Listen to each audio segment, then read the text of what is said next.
and welcome to Mrs. Pam Reads. Today, we are continuing in our story, Shoeless Joe by W.P. Kinsella.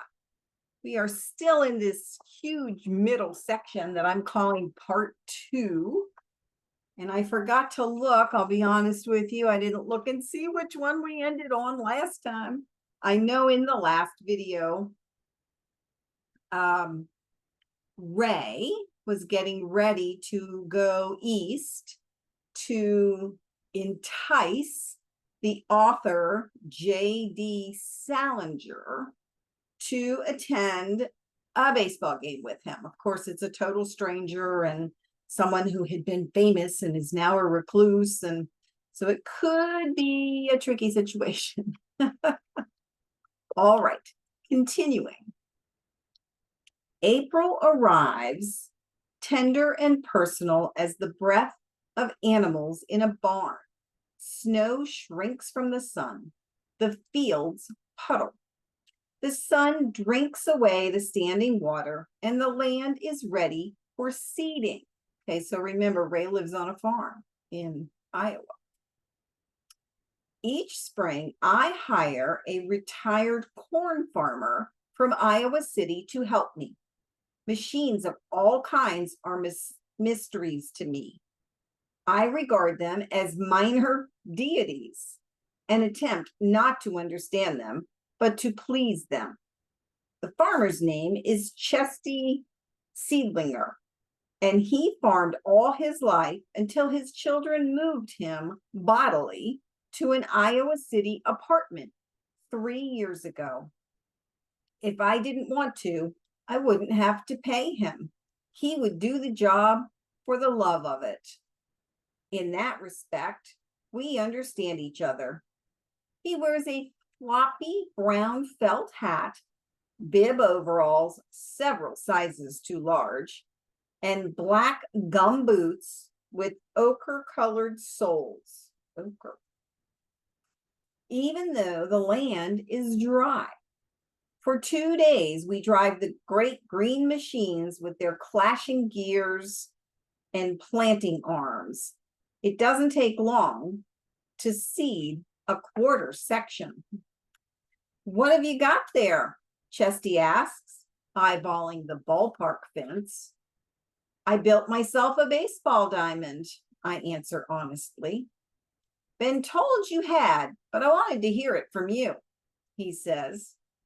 Chesty is stocky as a well-packed sack of chop and walks with his toes turned out. Must take up an acre or more.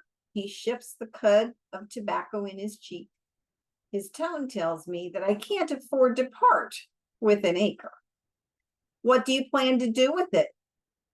Chesty, I'm sure, has never intentionally done an impractical thing in his life, and I can hear him saying to his pale house dress-clad wife, he always seemed like such a sensible young man. I wonder if it runs in his family.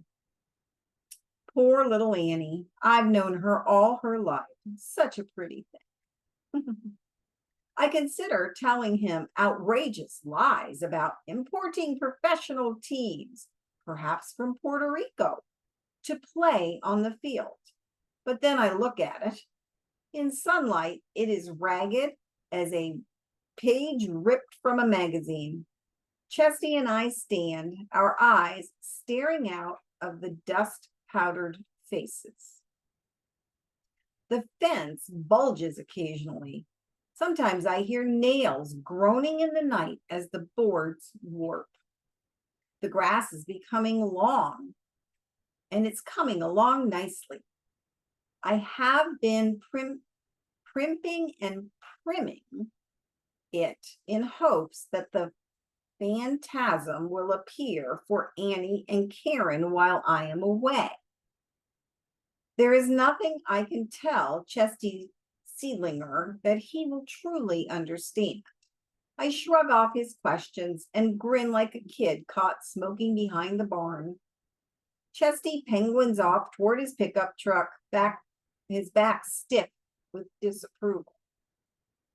I'm going to plant some hollyhocks, says Annie as we walk across the field one day, then claims she wants to put them right against the outfield fence, in the final 6 inches between the green boards and the warning track. I have told her about it. In fact, we have been to Wrigley Field in Chicago, and she has seen the fielders virtually disappear in greenery as they spread eagle themselves against the living outfield wall. But why hollyhocks? I complain. I can visualize the gangly plants with plate-sized flowers the color of faded raspberries. It will give the park that little touch of beauty it's been lacking. And she wrinkles her nose at me, putting her arm around my waist, holding tightly to my belt. And as it often is with Annie, I am not positive whether she is kidding me or not. I wonder what brawlers like Swede Reisberg and Chick Gandil would think of hollyhocks.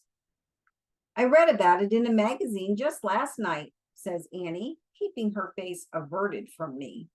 Better Homes and Gardens had an article called 10 Ways to Beautify Your Baseball Park for Less Than $100. And she dances away from me, her laughter like music, and we are joined by Karen, who dances and laughs too, not knowing or caring what is funny. I had you going there for a minute, champ, cheers Annie, as I chase them across the pitcher's mound and into left field, where we tumble like puppies on the angel soft grass. Ready to leave now, I hug Annie and Karen one last time. Tell your family I've gone to a funeral in Florida.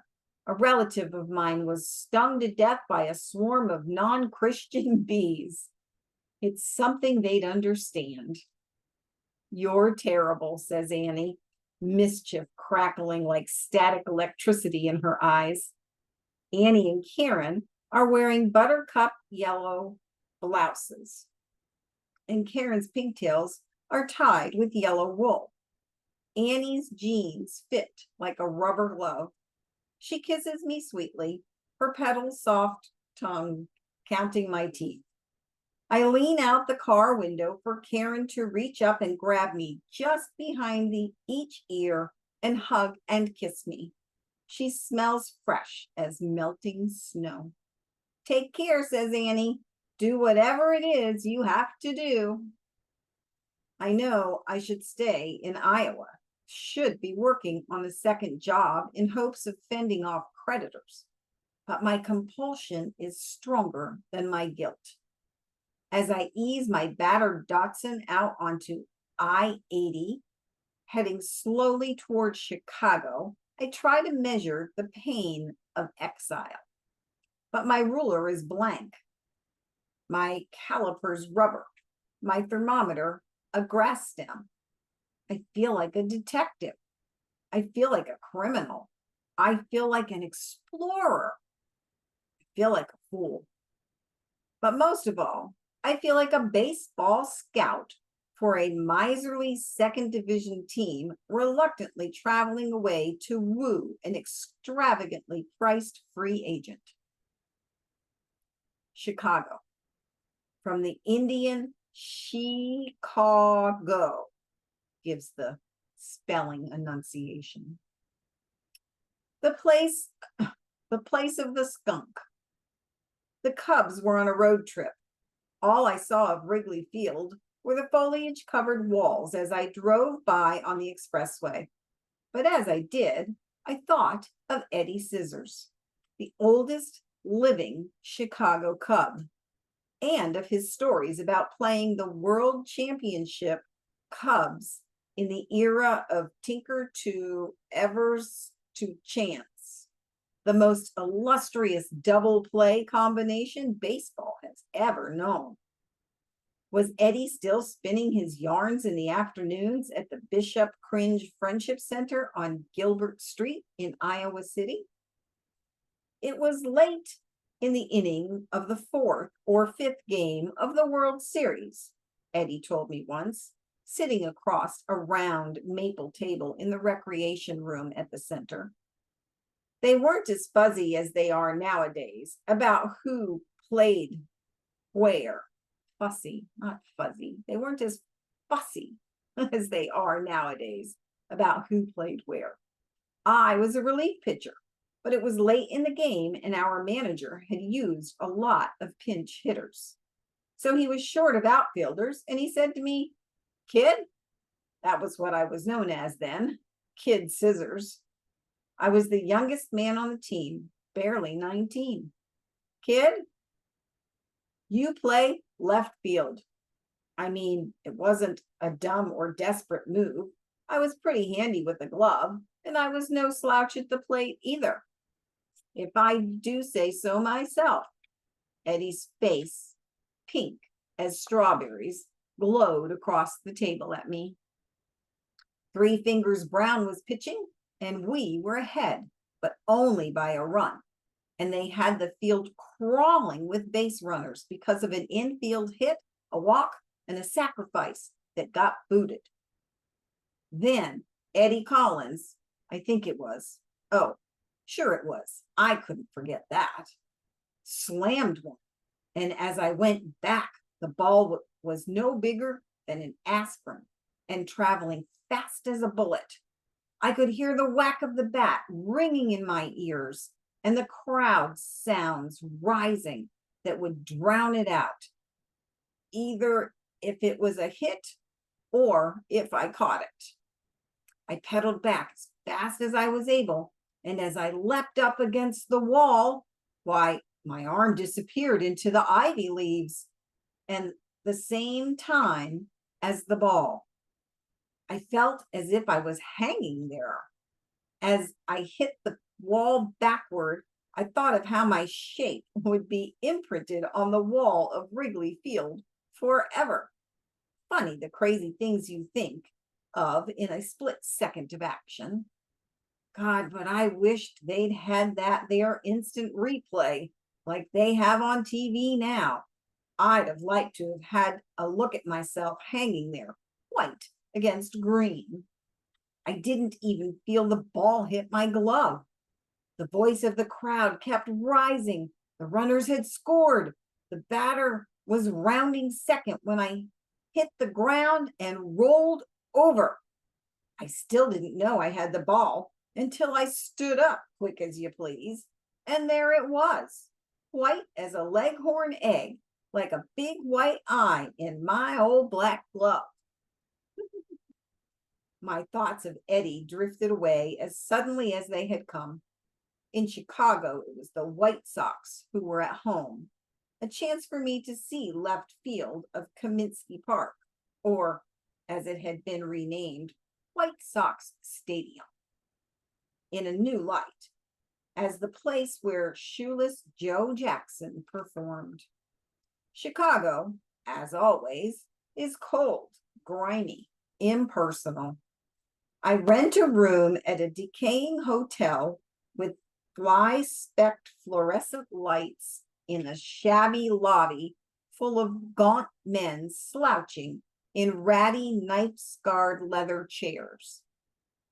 There is an intermittent rain, cold drops that pelt down at odd angles, stinging like tiny slaps, not snaps.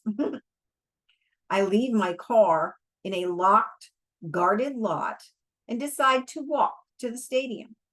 The rain has let up, although the clouds are still low and angry. It is unwise for a white person to walk through South Chicago, but I do anyway.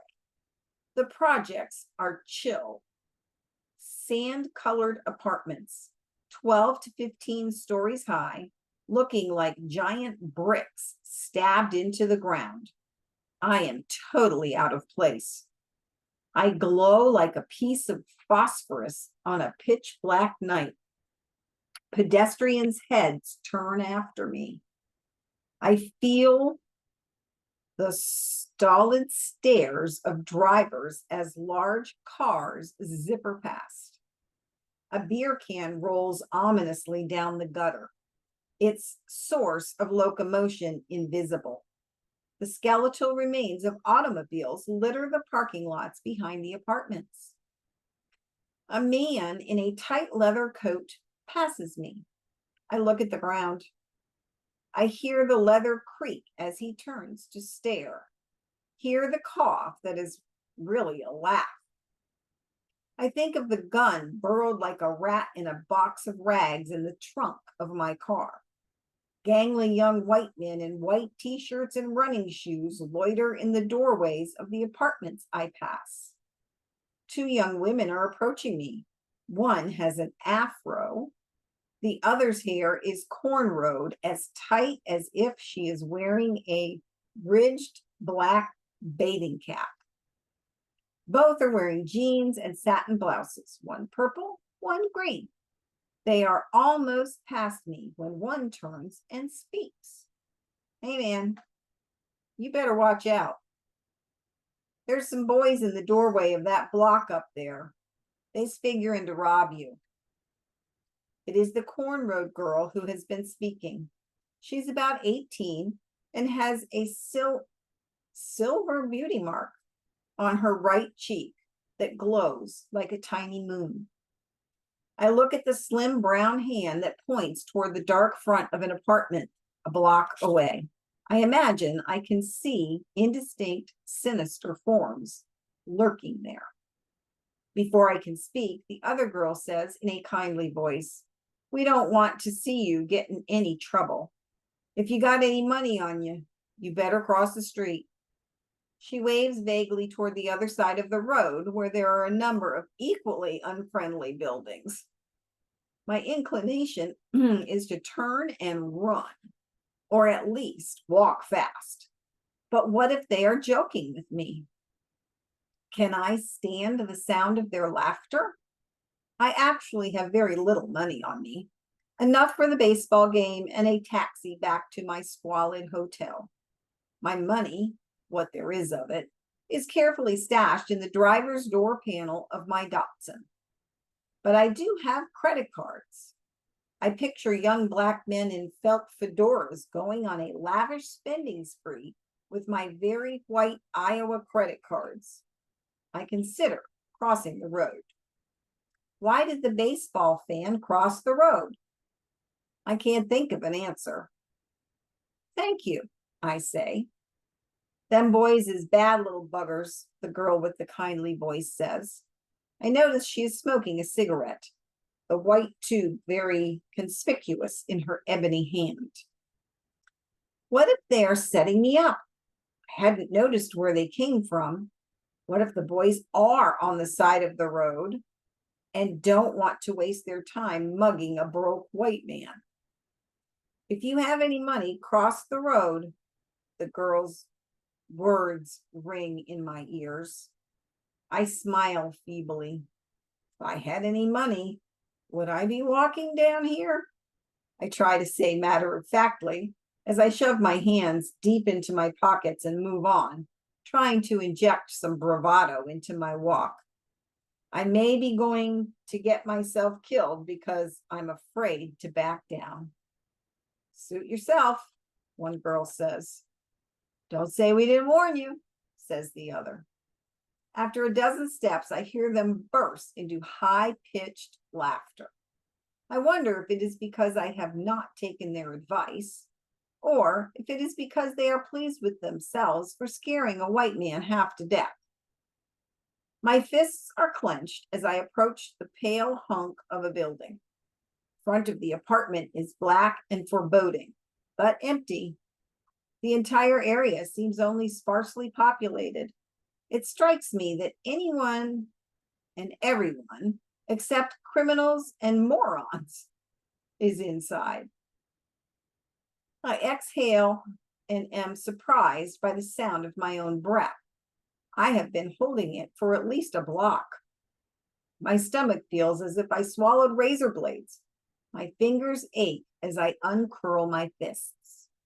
Across the street, as an amateurishly painted rose and white 1967 Pontiac, the trunk is open and two loose jointed boys are stuffing something inside. The two lounge on the curbside. Wait a minute.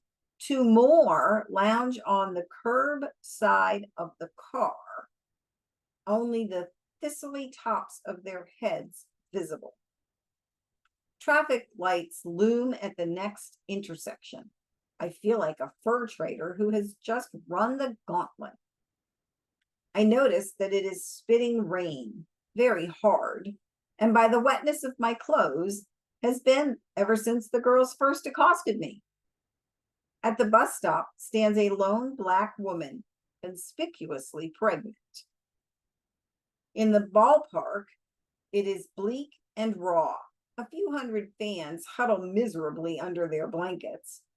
I purchase a box seat, but the rain forces me to retreat to a drier, less expensive seat higher up. The wind is cold and ice pick sharp.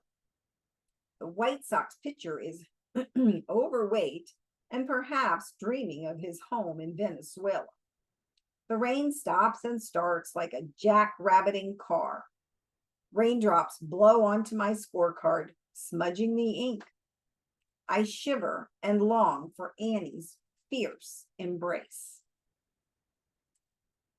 Socked away in my suitcase like an apple in a brown bag lunch, like a grandfather's gift for a favorite grandchild, lies a baseball, but a very special baseball. I can only imagine what it will mean to a dedicated fan of the game like J.D. Salinger to have someone turn up on his doorstep, a stranger, but with the aura of a prodigal returning, and present him with a baseball, shiny and fragrant as new, but with a signature and construction that labels it as being from the 1920s.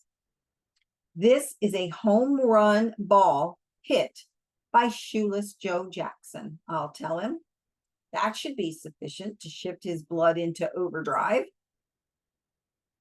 I won't mention right away is that the ball was hit over the left field fence of my stadium, clubbed by Shoeless Joe off a ghostly relief pitcher during an extra innings game, a blue darter of a line drive that thudded into the stands a few seats from Karen and me. Karen leapt from my lap and chased it down as it ricocheted off the bleacher seats like a rabid pool ball. When she returned with it, it had a darkish bruise on one side from being hit by Joe's immortal bat, Black Betsy. All right. Well, we're going to go ahead and stop there. There's little dots here for like a change of scene, so it's the perfect place to take a break. Thank you for joining me for Mrs. Pam Reads. Remember to subscribe to the channel and then click the little bell button. You'll get an update every time a new video posts. And let me just say very quickly, you know, I'm not a professional reader or actor or anything like that. I am just somebody who likes to read and share stories with people. I also am not a perfect reader. Can you tell? So rather than saying the wrong word or stumbling over a word or some such thing during the reading and going, stop, I've made a mistake, I have to start over, I'm not doing that. So if I trip over my tongue while I'm reading, it's as if I'm actually reading live with you in person. I'm just going to go, oh, well, and keep reading. Okay. And I hope that's okay with you. I'm just trying to be me and y'all be you, and have a wonderful day. I will see you next time.